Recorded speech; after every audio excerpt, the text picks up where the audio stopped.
The endless white of the north stretched beneath a heavy sky, where frozen clouds hung like unmoving sentinels. Deep in the haunted forest, a small scouting party of the Night's Watch pressed forward, their boots crunching on the brittle crust of snow. This was land where silence reigned. No bird dared sing, no stream trickled freely. Only the distant cry of wolves and the echo of ice shifting in the wind disturbed the air. Yet the silence was about to break. The Watchers followed trails stained with crimson, fresh blood on untouched snow. What they found seemed unnatural, bodies scattered and lifeless, their wounds fresh though death had claimed them long before. And then, with eyes the color of icy flame, the others appeared. That moment, blue gaze piercing the dark, was a whisper of a storm that would swallow the world. At Winterfell's gates, Lord Eddard Stark stood with the stern patience of a man carved from stone. His home was no mere castle. Winterfell was a fortress of duty, a bastion of honor in a land where mercy often froze before it could bloom. As Warden of the North, Ned Stark held not only power but the heavy weight of tradition. A deserter of the Night's Watch had been captured, trembling with tales of shadows beyond the wall. For Ned, excuses mattered little. Honor demanded justice. In the North, the man who passes the sentence must swing the sword. Young Bran, eyes wide with both fear and reverence, watched as his father's blade, ice vast and glinting, fell with unflinching certainty. That day Bran witnessed his first lesson, that justice in the North was not spoken but done.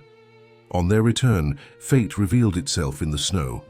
A dead direwolf, larger than any hound, lay impaled by the stag's antlers. Around her, 5 whimpering pups struggled for life. 5 children, 5 wolves. The symmetry was uncanny. Ned, though reluctant, allowed each of his children to take one. Jon Snow, the bastard son living on the edges of the Stark name, found a 6th pup, pale as snow, eyes red as fire. Ghost. It was as if destiny itself had chosen each child's companion, binding them to futures that none could yet imagine. Inside Winterfell, warmth flickered from the hearth, but beneath it lingered the unspoken weight of Stark family duty. Catelyn Stark, graceful and sharp, worked tirelessly to keep her family whole. Robb bore the pride of a young warrior. Sansa carried dreams of courtly love. Arya bristled with rebellion and restless energy. Bran clung to boyish curiosity, and Jon Snow stood apart, silent, brooding, yet deeply loyal. They were children poised at the edge of innocence, unaware that their world was about to fracture. News soon arrived that would shake even the cold stones of Winterfell. King Robert Baratheon, with his entire royal household, was traveling north. This was no casual journey. Robert came bearing an offer that would tie the fates of kingdoms. Once comrades in rebellion, Robert now sought Ned as his hand of the king. Politics, ambition, and hidden rivalries all traveled with him, tucked into the folds of royal banners. In the courtyard, Arya loosed arrows instead of tending to needlework, her spirit burning too wild for silk and thread. Sansa, by contrast, let her mind drift to fantasies of becoming a queen, her stitches neat and precise as her ambitions. They were sisters, but mirrors of different futures, one wild and untamed, the other already dreaming of crowns. Far away across the narrow sea, another tale unfolded. In the sunlit halls of Pentos, Daenerys Targaryen, silver-haired and fragile as porcelain, prepared for a life she had not chosen. Her brother Viserys, consumed by his obsession with reclaiming the Iron Throne, sought power through her marriage. He promised her to Khal Drogo, a warlord of the Dothraki, believing an army of horsemen could deliver him back to Westeros. Daenerys stood on the shore, waves lapping at her feet, her eyes filled with dread. She was but a pawn in her brother's desperate game, unaware that her quiet strength would one day forge empires. Winterfell's walls echoed with feasts and music upon the king's arrival. Robert, boisterous and broad, embraced Ned with the warmth of old friendship, but beneath that embrace lay a kingdom cracking under weight unseen. Queen Cersei Lannister's smile was carved of ice. Her golden twin Jaime lingered at her side, every glance carrying dangerous secrets, and Tyrion Lannister, sharp-witted and unafraid, observed the Starks with amusement and curiosity. The gathering of these houses was more than a reunion. It was the collision of storms. When Robert and Ned walked together, the king spoke not of revelry but of duty. He begged his old friend to be his hand, to guide him as he once had in war. For Ned, the decision cut deep. The North was his home, his children his heart. Yet Robert's plea was heavy with loyalty and trust. To refuse might wound a friendship forged in rebellion. To accept would drag his family into the web of southern intrigue. Catelyn's eyes betrayed her dread. She had lived in the South once before, and she knew well that honor was often strangled by ambition there. Meanwhile, across Winterfell's courtyards, the Stark children played, unaware that destiny was already whispering in stone and snow. Arya clashed with Sansa in small childish quarrels. Bran climbed the ancient towers with fearless delight. Jon, ever the outsider, found solace only in Ghost's silent companionship. These moments of innocence shimmered like frost, destined to melt too soon. The episode closed with a scene carved into the memory of all who watched. Bran, climbing higher than ever before, stumbled upon a secret behind stone walls. There, in a tower bathed in pale light, he saw the Queen and her brother entwined in forbidden love. Jaime Lannister's face hardened as realization dawned. The boy had seen too much. With chilling calm, he whispered, "The things I do for love." And with that, he pushed Bran from the window. The boy's small body fell, the sky rushing past him, until stone met flesh. The world of Westeros, like Bran himself, had been hurled into a fall from which it would never recover. Winter still clung to the stones of Winterfell like an ancient shadow. The air was thick with unease, for Bran Stark's fall from the tower had shattered the family's fragile sense of security. Within his chamber, Bran lay unmoving, as pale as the sheets that covered him. His small chest rose and fell with shallow breaths, each one a desperate prayer that he might awaken. Lady Catelyn sat at his bedside, her hands trembling from exhaustion, her eyes swollen from sleepless nights. She whispered to him endlessly, as though her voice alone might call him back from the void. Lord Eddard Stark, though stoic, carried his grief in silence. His face, carved in stone, betrayed nothing. Yet within his heart storms raged. The Stark family was already fractured, and winter had only just begun. Outside, the courtyard bustled with the clamor of departure. Horses neighed impatiently, their hooves clattering against cobblestones. Royal banners snapped in the northern wind, golden lions and crowned stags gleaming in the pale light. King Robert Baratheon roared with laughter, his voice booming above the crowd while Queen Cersei Lannister stood by, her gaze cold, her beauty sharp as glass.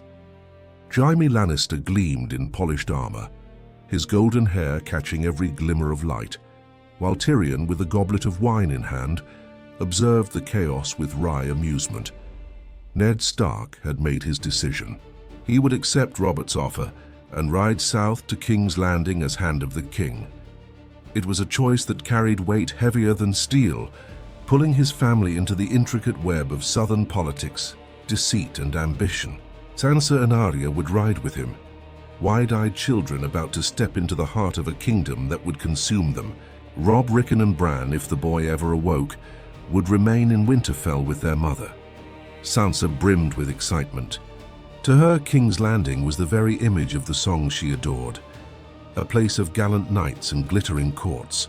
Her betrothal to Prince Joffrey filled her dreams with visions of crowns and silk gowns. Arya, however, saw only a prison in such finery. She longed for freedom, for adventure, for anything that would let her spirit breathe. The sisters stood at opposite ends of a spectrum, Sansa yearning for a golden cage, Arya resisting any chain that threatened her wild soul. Jon Snow, the bastard son, faced his own crossroad. Winterfell had never been truly home for him.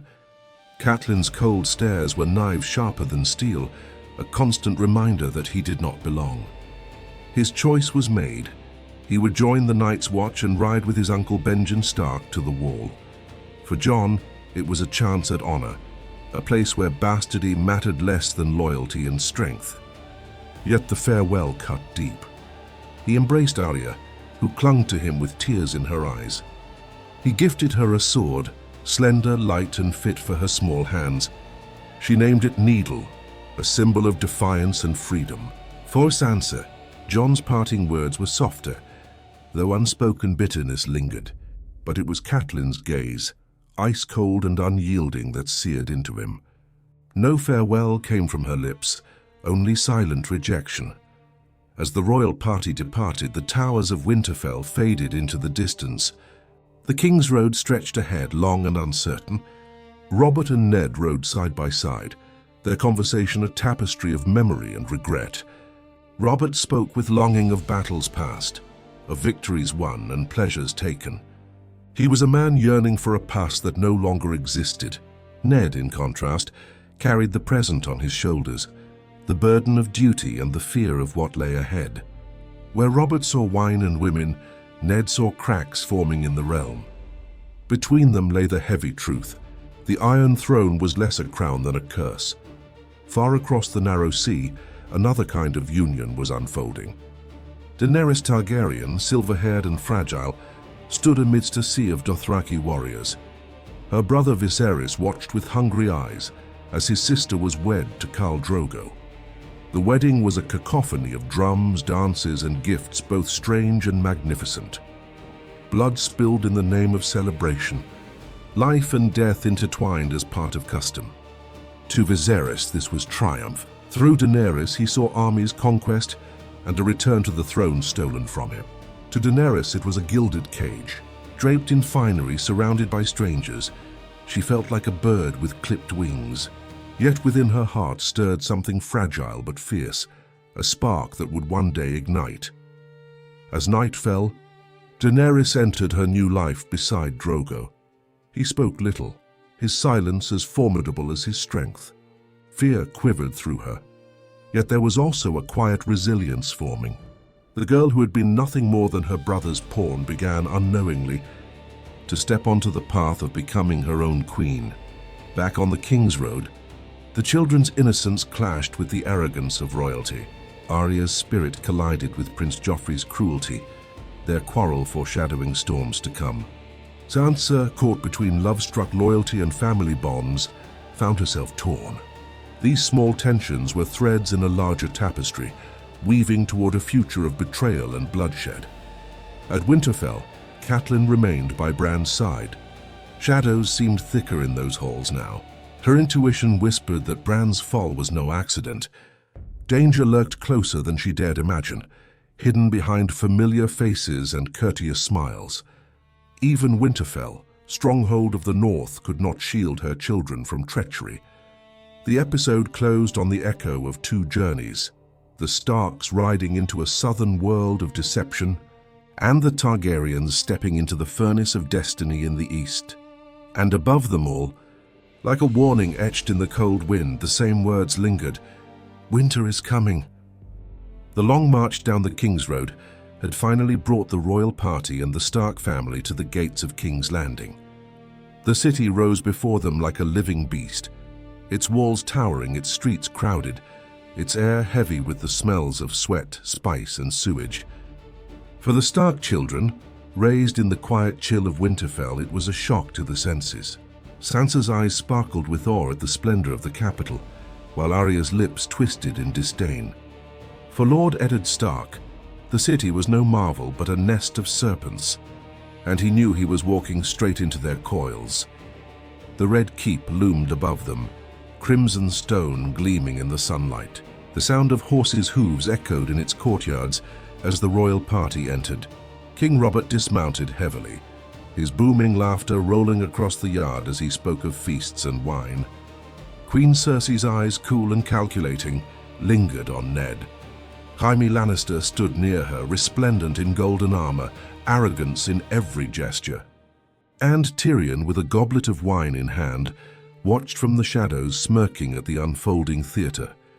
Ned Stark, newly named Hand of the King, stepped into the heart of the realm's politics. The first meeting of the small council stripped away any illusions. The treasury was empty, the kingdom drowning in debts, much of it owed to the Lannisters themselves.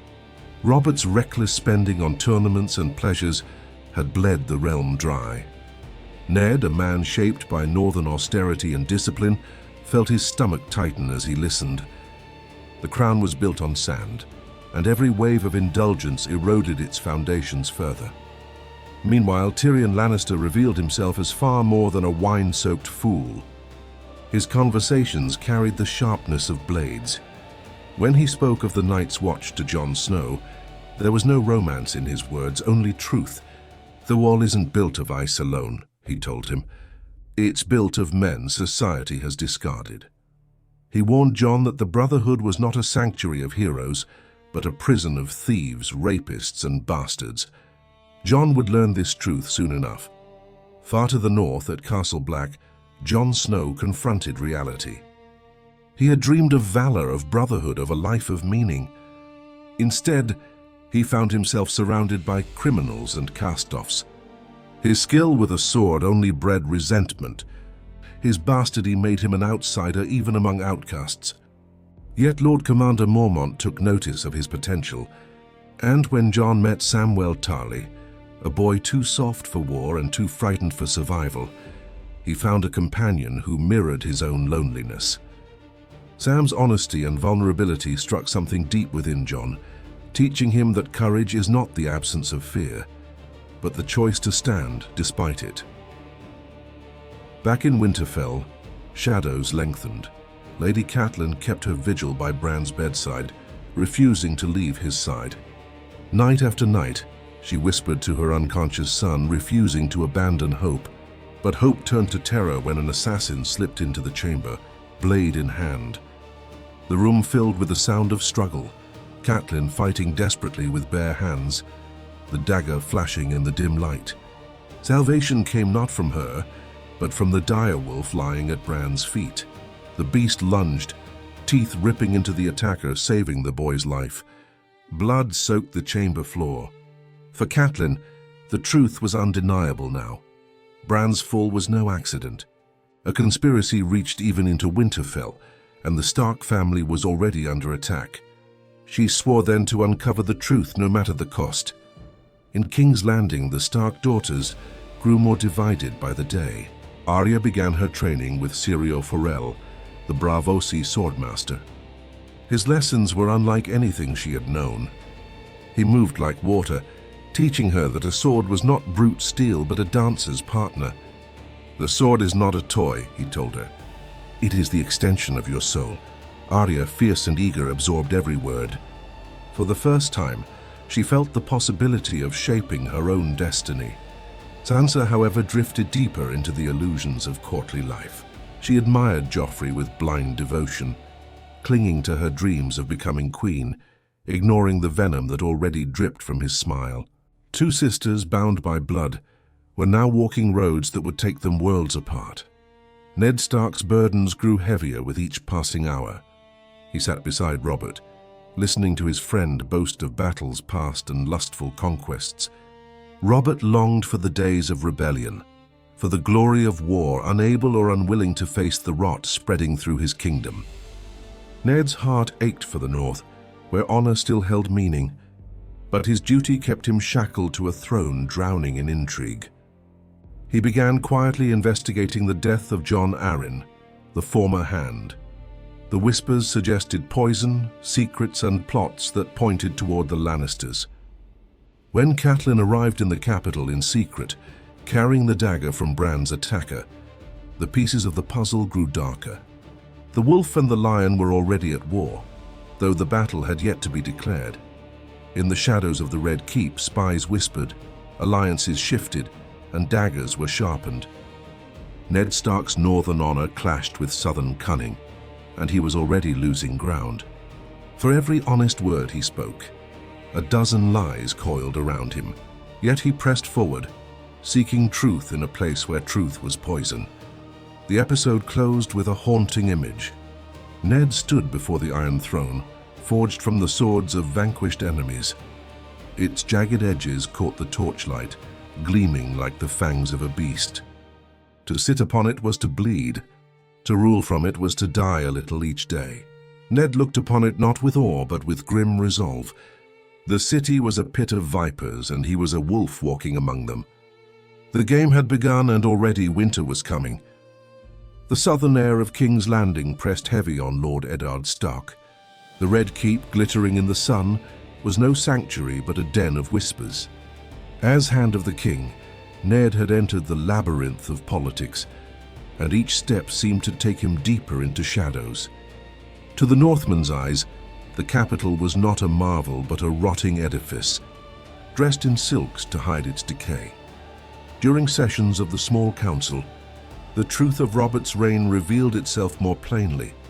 The crown's debts grew like weeds, hidden beneath the golden sheen of Lannister coin. Robert, blind to the kingdom's fragility, wasted wealth on tournaments, feasts, and fleeting pleasures. Ned, raised in the frugality of the North, felt disgust at such excess. His silence was a shield, but inside him smoldered a quiet storm. Haunted by the mystery of Jon Arryn's death, Ned began pulling at loose threads. Servants whispered that the late Hand had spent his final days visiting the children of the royal household. What secrets had he unearthed before his sudden death? Every answer seemed to lead back to the Lannisters.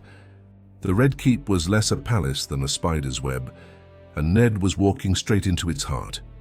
Far away in Winterfell, Bran Stark opened his eyes at last. His fall had left him crippled, his legs motionless beneath him. The boy's awakening brought relief to his mother, Catelyn, who had prayed endlessly at his bedside. Yet for Bran, life now bore the bitter taste of loss. The freedom of climbing towers, of racing across courtyards, was stolen from him. In its place remained only frustration, questions, and a fire that began to smolder deep within. By his side, his direwolf stood ever vigilant, a silent guardian of both body and spirit. At Castle Black, Jon Snow came face to face with the reality of the Night's Watch. His romantic notions of brotherhood crumbled. The men beside him were thieves, rapists, and broken souls, hardened not by honor but by survival. Jon's skill with the sword set him apart, but instead of admiration it inspired resentment. He was a Stark, a bastard though he was, and that alone drew envy and scorn. Lord Commander Mormont saw promise in him, yet Jon's isolation grew heavier each day. It was Tyrion Lannister's visit to the Wall that shifted Jon's perspective. With sharp wit and unflinching candor, Tyrion reminded him, "Never forget what you are. The world will not. Wear it like armor, and it can never be used to hurt you." These words cut deep. For the first time, Jon saw his bastard name not as a wound, but as a weapon to be wielded. Among the new recruits came Samwell Tarly. Soft, fearful and ridiculed, he confessed his story with trembling lips. A father who despised him, a family that cast him aside, and a heart that quaked at the thought of blood. Where others mocked him, Jon saw reflection. He vowed to protect Sam, to shield him from cruelty. Their bond, fragile at first, soon grew into something solid, an unlikely friendship that would shape their fates in the darkest of nights. Back in the capital, the ever-scheming Peter Baelish, Littlefinger, wove his threads around Ned Stark. With sly smiles and whispered hints, he suggested that Jon Arryn's death was no mere illness. He guided Ned toward clues, but his motives were as slippery as oil. Ned quickly learned that Littlefinger's friendship was as dangerous as a serpent's kiss.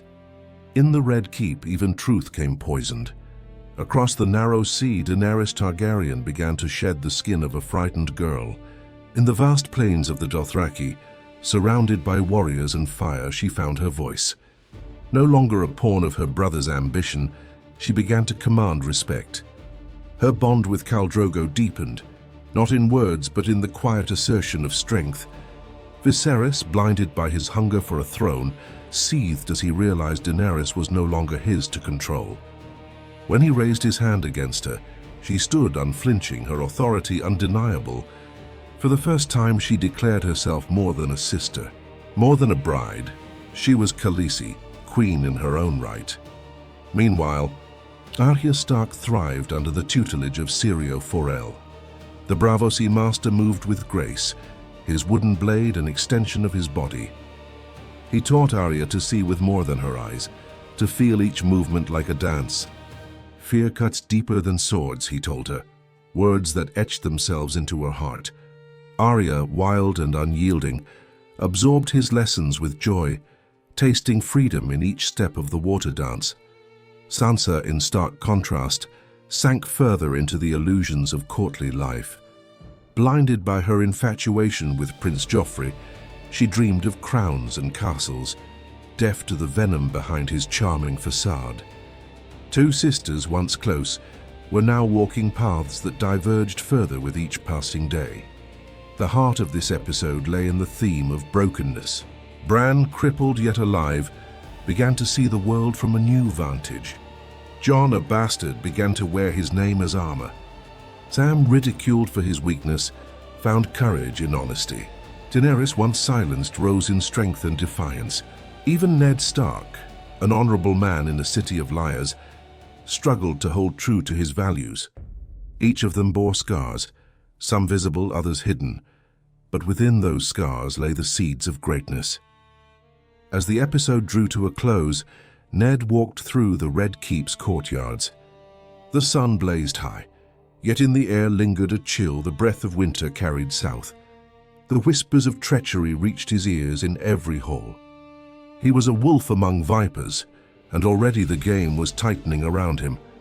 The final image was one of unease and inevitability. The world of Westeros belonged to cripples, bastards, and broken things. For in their fractures lay the strength to endure what the whole could not. Tension hung over King's Landing, like a storm that refused to break. Within the red walls of the keep, whispers carried the weight of blades, and each glance held the promise of betrayal. The Stark family, bound by northern honor, found themselves pressed against the cunning of the Lannisters. This episode revealed the first sparks of a conflict that would ignite all of Westeros. Lord Eddard Stark continued his investigation into the death of Jon Arryn. Guided reluctantly by the sly counsel of Peter Baelish, he discovered that Arryn had spent his final days studying the royal children. Ned observed them closely. The arrogance of Prince Joffrey, the innocence of Tommen, the sweetness of Myrcella. Yet what struck him most was their appearance, the golden hair of all three, a trait not shared with their father, King Robert, whose Baratheon blood ran dark-haired through generations. It was a small detail, almost trivial, but to Ned it was the whisper of something monstrous. King Robert himself was far removed from such subtleties. He was weary of ruling, retreating more and more into drink and tales of past glory. The Iron Throne weighed heavily upon him, and his crown felt more like chains. Surrounded by Lannister golden influence, Robert blustered through councils blind to the rot at his feet. His younger brother Renly lingered in the shadows of power, ambitious in his own quiet way, though Robert barely noticed. When word reached the court that Daenerys Targaryen was with child, Robert's fury blazed. To him, a single Targaryen was a threat to all he had fought for. He demanded her death, an assassination across the sea to snuff out a life before it could kindle war. Ned stood against him. To kill a girl and her unborn child was an act of cruelty he could not abide. The argument exploded between the old friends, shaking the very foundation of their bond. Robert's wrath and Ned's honor clashed like steel on steel, and though no blades were drawn, the wound between them cut deep. Meanwhile, Queen Cersei spun her web tighter. Her love for her children was her mask, her weapon, and her weakness all at once. To her, power meant survival, and the Lannisters would never bow. Jaime, ever at her side, carried arrogance like a shield, his smirk hiding the dangerous secret he shared with his sister. Behind every door, the Lannisters tightened their grip on the realm, preparing for the storm they knew must come. Far to the north, Catelyn Stark was already on a fateful path. Pursuing the trail of the dagger used in the attempt on Bran's life, she crossed paths with Tyrion Lannister at an inn along the road. Convinced of his guilt, she called upon the loyalty of the river lords present and seized him. Tyrion's surprise turned to outrage, though his sharp tongue never faltered. "You've made a mistake, my lady," he warned. But the choice had been made. In that moment, the wheel of war began to turn. At the Wall, Jon Snow grew into his role within the Night's Watch. His bond with Samwell Tarly deepened, forged in kindness and loyalty. Where others mocked Sam, Jon defended him, teaching him the ways of the sword and shielding him from cruelty.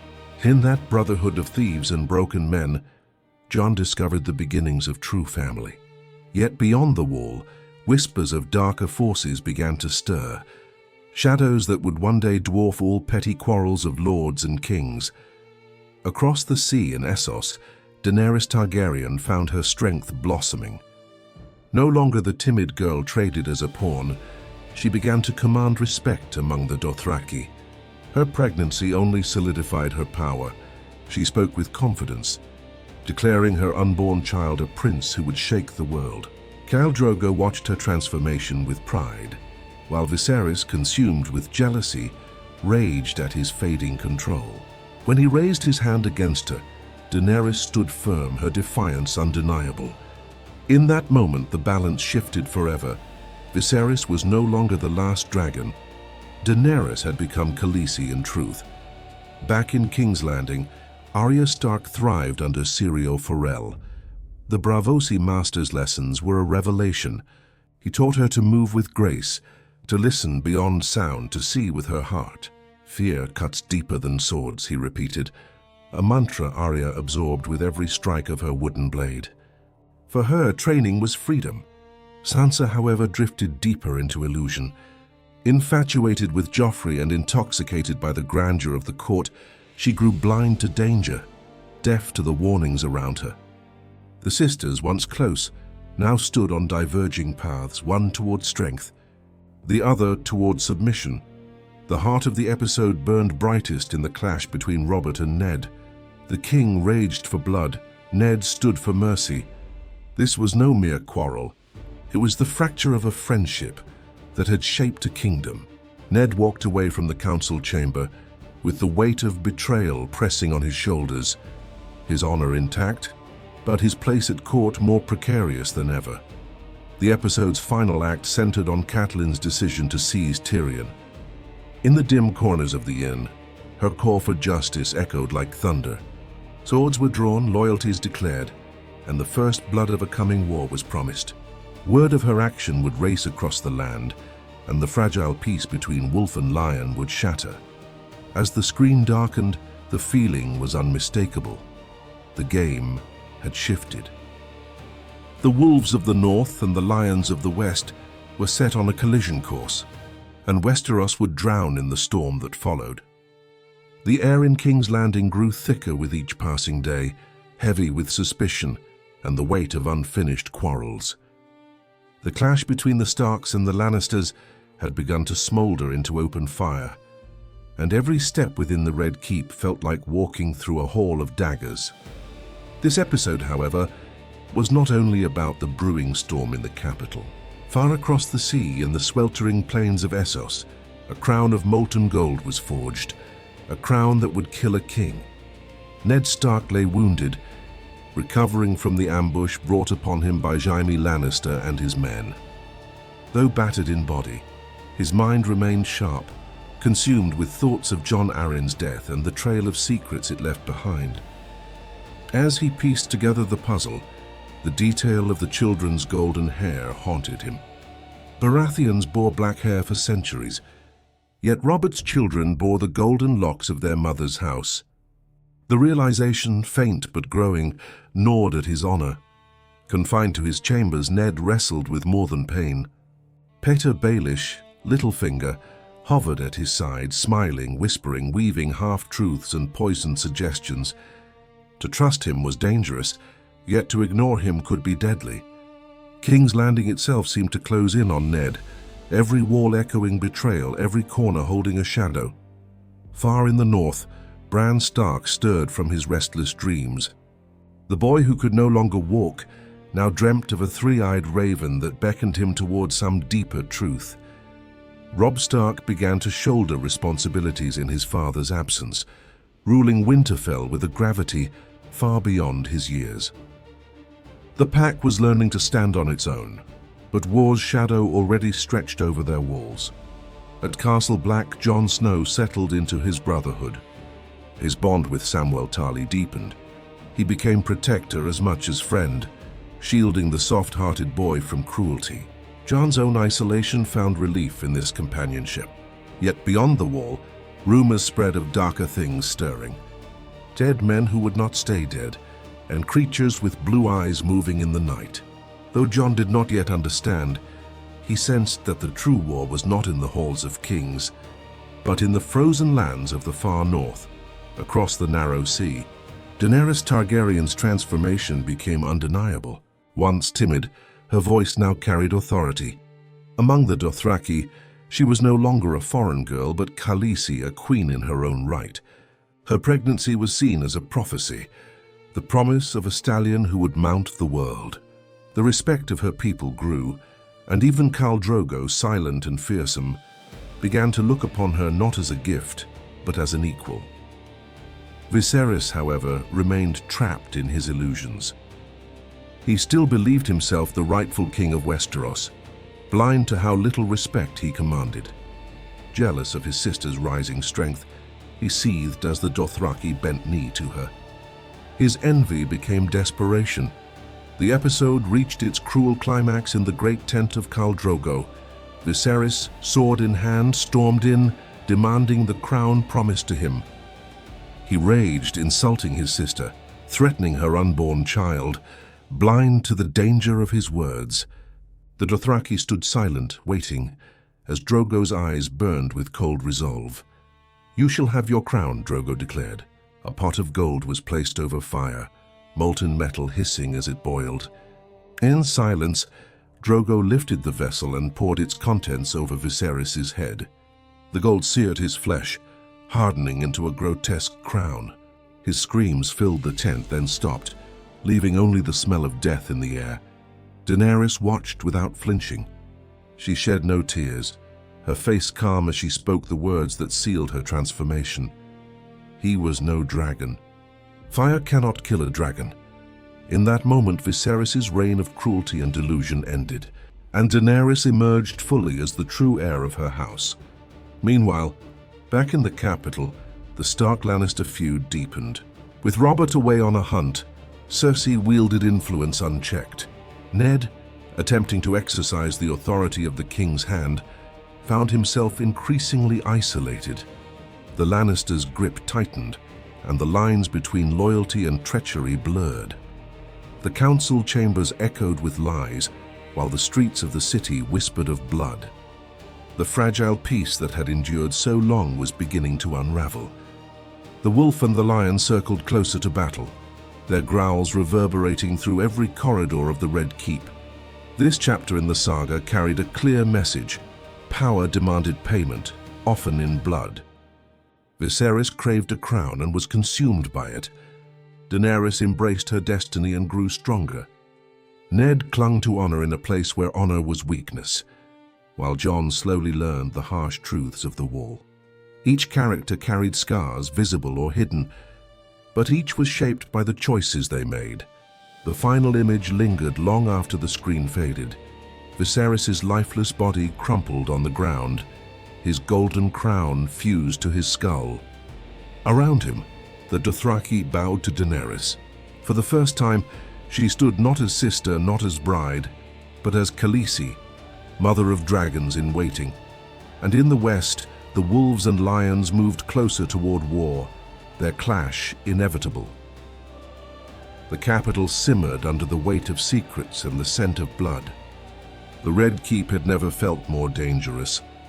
The wolves of the north and the lions of the west had circled each other long enough. In this episode, their collision began in earnest. The episode opened far from the walls of King's Landing, in a hunting camp where Tywin Lannister appeared for the first time. He dressed down his son Jaime as he calmly skinned a stag, his hands steady and merciless. Tywin's presence was commanding, his voice cold and deliberate. He spoke of family legacy, of strength, of debts owed and debts collected. A Lannister always pays his debts, he reminded Jaime, not just with coin but with blood, power and loyalty. Jaime, proud but diminished in his father's gaze, listened silently. This moment painted a portrait of the man behind the lion's roar, ruthless, pragmatic, and entirely focused on House Lannister's supremacy. In King's Landing, Ned Stark finally pieced together the mystery of Jon Arryn's death.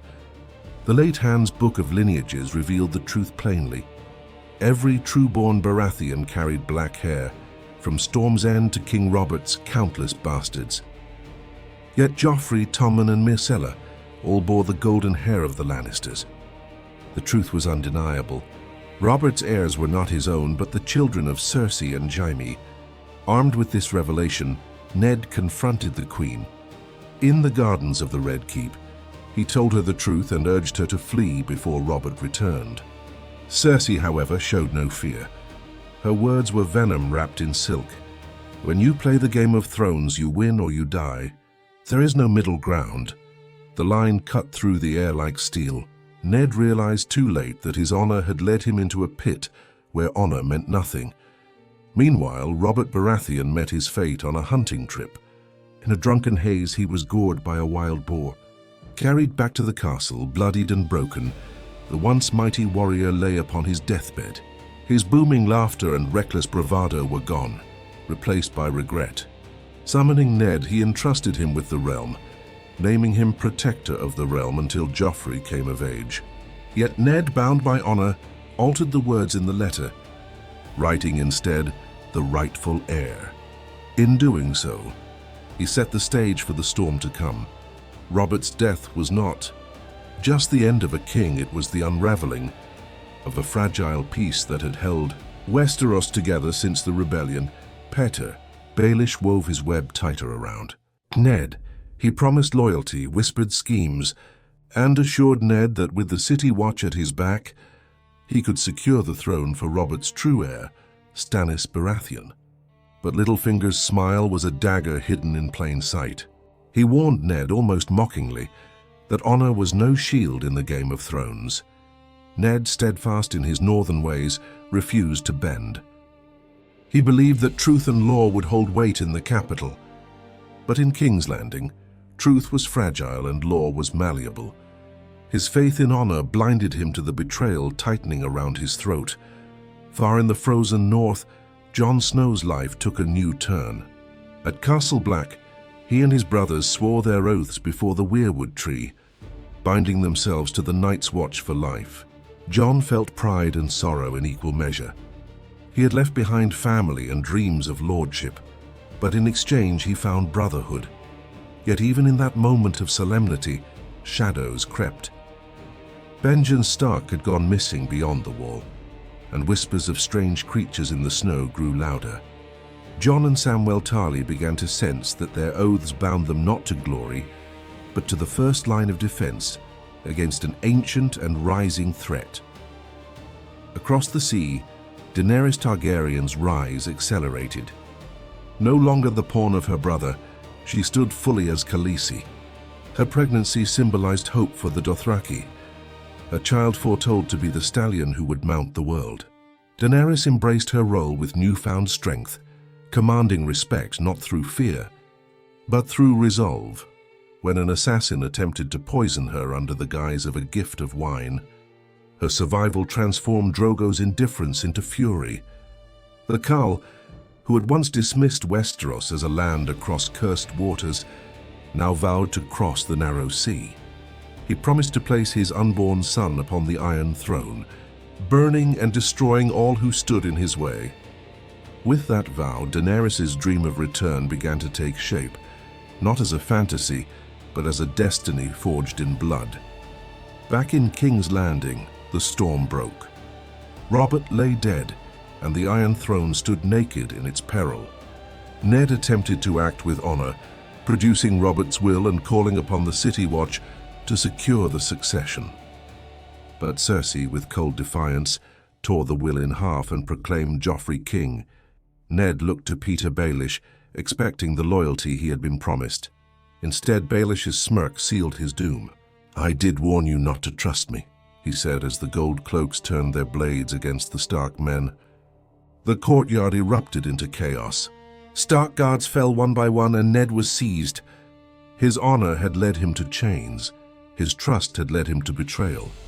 This chapter of the saga made one truth clear. In the Game of Thrones, morality was weakness. Ned Stark embodied honor. But in a city ruled by ambition and deceit, honor became his undoing. Cersei wielded lies as weapons. Littlefinger wielded betrayal as strategy, and Robert's death shattered the fragile balance of power. Across the sea, Daenerys discovered that power was born not only of bloodlines, but of fire, conviction, and survival. In the North, Jon learned that vows bound men not to glory, but to sacrifice. Each storyline carried the same refrain. Strength came not from nobility, but from the will to endure. The episode ended with Ned Stark, once Warden of the North and Hand of the King, dragged away in chains. His fall was not just personal, it was the spark that would ignite civil war. And Cersei's words lingered, a prophecy, a threat, and a truth. When you play the Game of Thrones, you win or you die. There is no middle ground.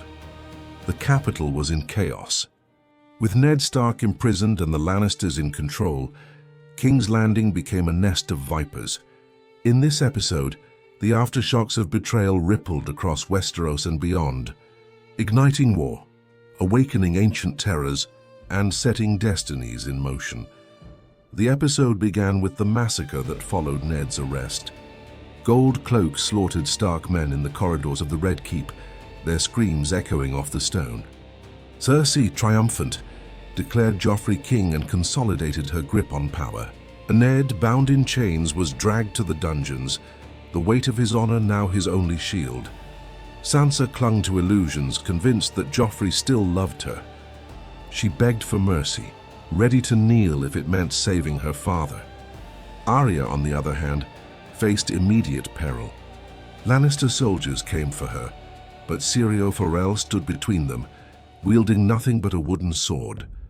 With unmatched grace, Syrio bought Arya's escape, striking down armored foes with elegance until his fate was left to the steel of Ser Meryn Trant. Arya fled, clutching her blade needle, carrying her teacher's final lesson in her heart. Fear cuts deeper than swords. Far in the north, the news of Ned's capture reached Winterfell. Robb Stark shed the last remnants of boyhood as he called his banners. The Lords of the North answered, their direwolf sigils rising in loyalty. Around the great hall of Winterfell, men swore to follow Robb south to war to blood. With his mother by his side, Robb embraced the mantle of leadership. The North would march. The wolves would bear their fangs. High in the Vale, Tyrion Lannister remained Catelyn Stark's prisoner.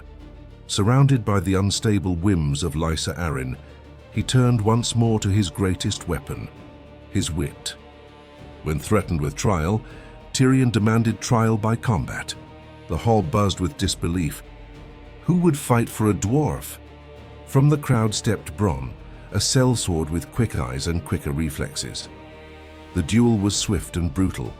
Bronn danced around his armored opponent, wearing him down before striking the killing blow.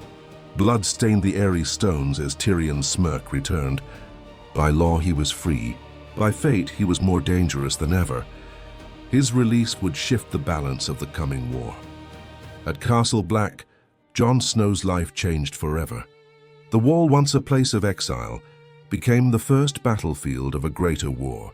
A dead ranger was brought back from beyond the Wall, his body cold but strangely preserved. That night he rose again. The White attacked, its eyes burning blue with an unnatural glow. Jon fought desperately, his direwolf ghost tearing into the creature. At last, Jon seized a torch and drove it into the monster, flames consuming its unnatural flesh. The moment was terrifying, transformative. The ancient legends were real. The true enemy was not men in golden cloaks or lions from the south. It was death itself, walking. Across the sea, Daenerys Targaryen's destiny grew sharper. After surviving an assassination attempt, her bond with Drogo deepened. In this episode, Drogo made his vow.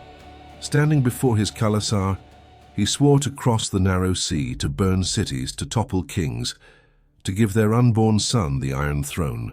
His booming voice, carried on the desert winds, electrified his warriors. Daenerys stood at his side, no longer a frightened girl, but a queen in spirit. For the first time, the dream of returning to Westeros seemed real.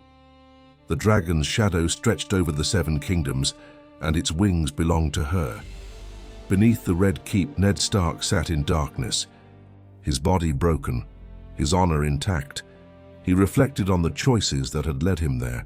Littlefinger's betrayal stung, Cersei's ambition burned, but most painful of all was the thought of his daughters. His only wish was for their safety. Alone in the dungeon, he remained a wolf in a cage, silent but unbroken. The episode wove together the threads of loyalty and betrayal, courage and cowardice. Syrio's sacrifice embodied loyalty without hesitation. Robb's call to arms embodied the loyalty of the North to its lord. Tyrion's wit and bronze blade revealed how cunning and ruthlessness could secure survival. Jon's fire against the walking dead reminded us that the greatest loyalty was not to crowns, but to life itself. Daenerys' story revealed the flip side. Loyalty could ignite ambition, could turn words into fire and fire into war, and in the dungeons of King's Landing, Ned's honor showed the cost of loyalty in a world that valued only power. The episode closed with 3 echoes of war. Robb raising his sword before his banners, his voice strong as he declared the North would ride. Drogo vowing fire and blood across the sea, his warriors roaring in answer. And Jon Snow staring into the cold night at the wall, the weight of what he had seen pressing down on him.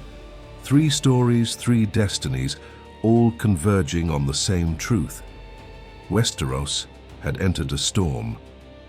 The wolves were on the march, the dragons stirred, and in the far north death itself had awakened.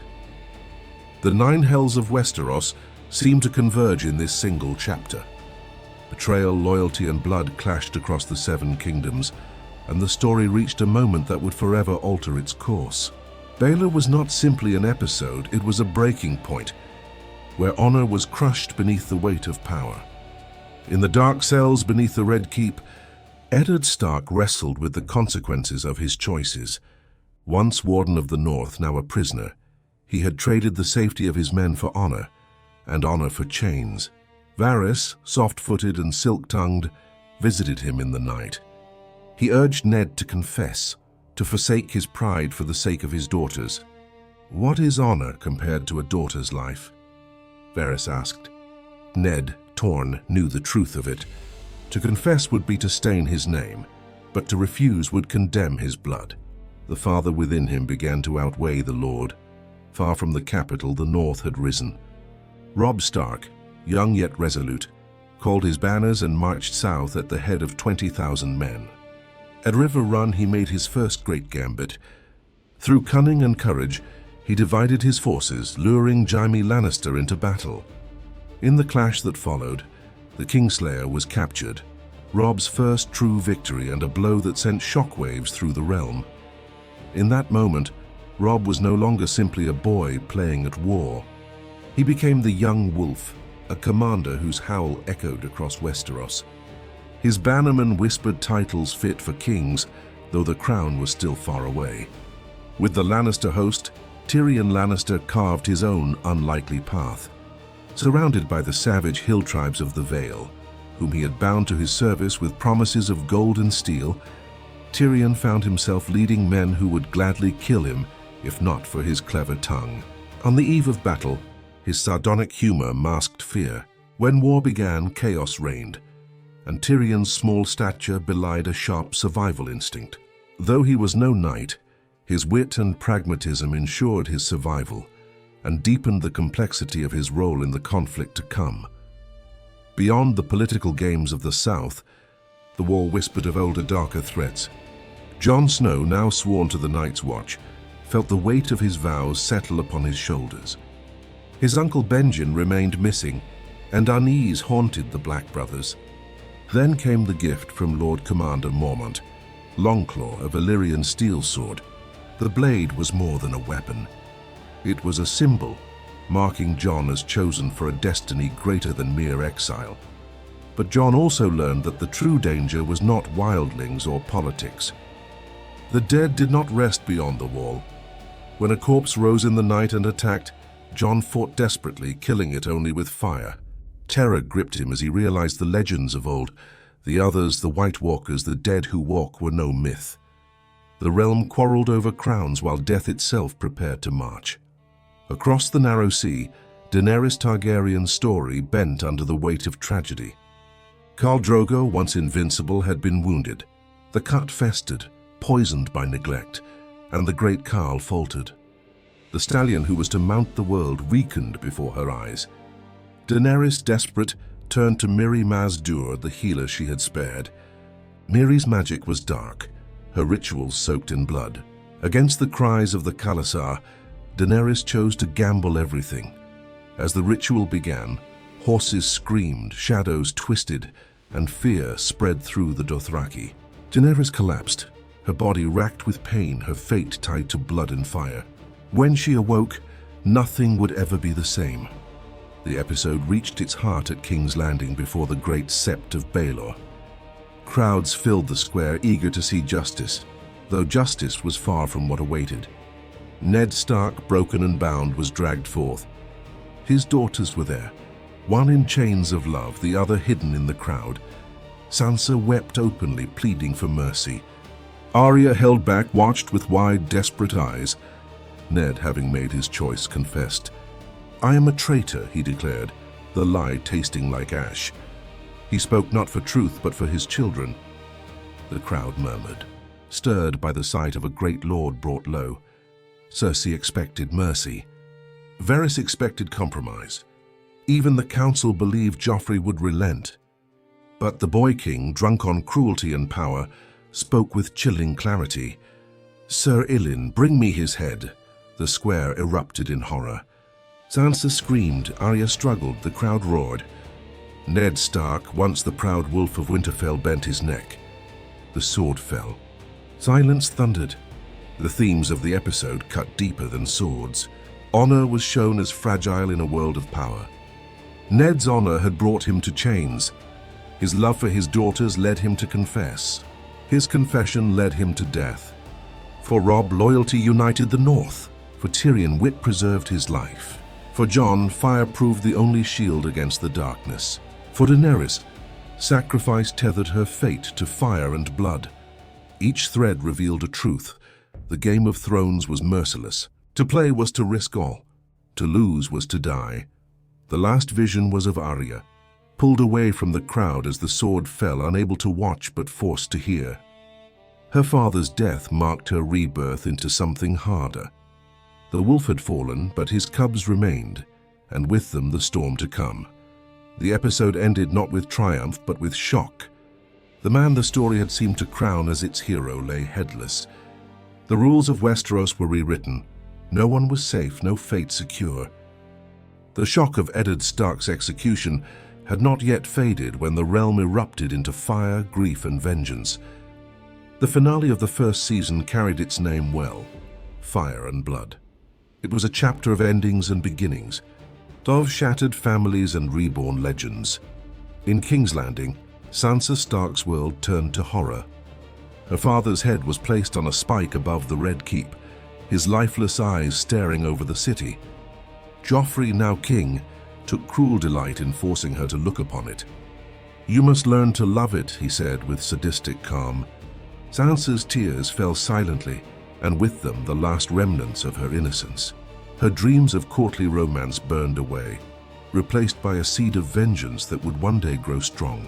Arya, saved from the crowd by Yoren of the Night's Watch, was disguised as a boy. Her hair was cut short, her identity hidden beneath dirt and ragged clothes. She traveled north with recruits bound for the Wall. Though stripped of her name, she carried something far stronger than titles: anger sharpened into resolve. Her father's death had carved away her childhood. Arya Stark, the girl, was gone.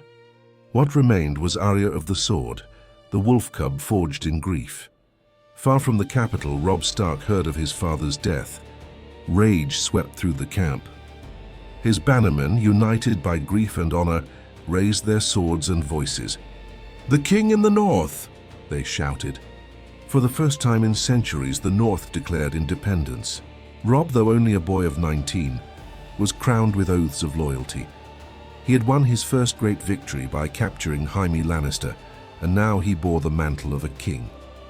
In that moment, the War of 5 Kings was born. The wolf had been slain, but his cub howled in defiance. Catelyn Stark stood before Jaime Lannister, chains around his wrists, arrogance still etched on his face. The Kingslayer mocked, but Catelyn's grief burned brighter than his scorn. She whispered not threats but promises, of justice, of vengeance, of reckoning. Jaime remained unbroken, yet for the first time the Lannisters had lost a prize too valuable to ignore. Meanwhile, Tywin Lannister regrouped his forces. Robert was dead. Ned Stark was executed and the realm fractured. Joffrey wore the crown, but his reign was chaos. Tywin, ever pragmatic, appointed Tyrion as Hand of the King. The dwarf who had been mocked and dismissed now held the kingdom's most powerful office. Tyrion's wit, sharpened by survival, would become the Lannisters' greatest weapon. His appointment was not out of love, but necessity. Still, Tyrion welcomed the chance. He had always been underestimated, and now the game had placed him at its center. At the Wall, Jon Snow was torn apart by grief. News of his father's death reached Castle Black, and Jon's first impulse was to ride south, to fight for his family. He nearly abandoned his vows, stealing into the night with his sword and horse. But his brothers of the Watch, Samwell, Grenn, and Pyp, stopped him. "We are your family now," they said. Their words pierced through his storm. Lord Commander Mormont reminded Jon of the truth. The North faced greater threats than crowns and thrones. Beyond the Wall, death itself stirred. Jon's path was not south to vengeance, but north into darkness. Reluctantly, he accepted. His life belonged to the Wall. His war would be against the cold and the dead. Across the sea, Daenerys Targaryen's world collapsed. Khal Drogo, the great warlord who had promised her the Iron Throne, lay reduced to a lifeless husk. Mirri Maz Duur's blood magic had left him alive in body, but empty in soul. Daenerys, grieving, smothered him with her hands, ending his torment. The price of the ritual was crueler still. Her unborn son, the stallion who was promised to mount the world, was lost. Daenerys stood in ashes, her husband gone, her child gone, her khalasar shattered. Yet from ashes came rebirth. Daenerys built Drogo's funeral pyre. She tied Mirri Maz Duur to its base, offering her life to the flames. And then, in an act that defied fear, Daenerys stepped into the fire. As the flames roared and the night split with screams, her people believed she had chosen death. But at dawn, the ashes stirred. From the pyre emerged Daenerys Targaryen, naked and unburnt. In her arms, 3 living dragons squirmed and cried. Drogon, Rhaegal, and Viserion, the first dragons to breathe in over a century. The impossible had become real. The Dothraki fell to their knees.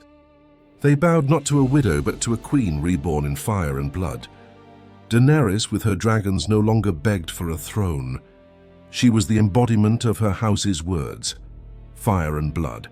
The finale bound together threads of grief and rebirth.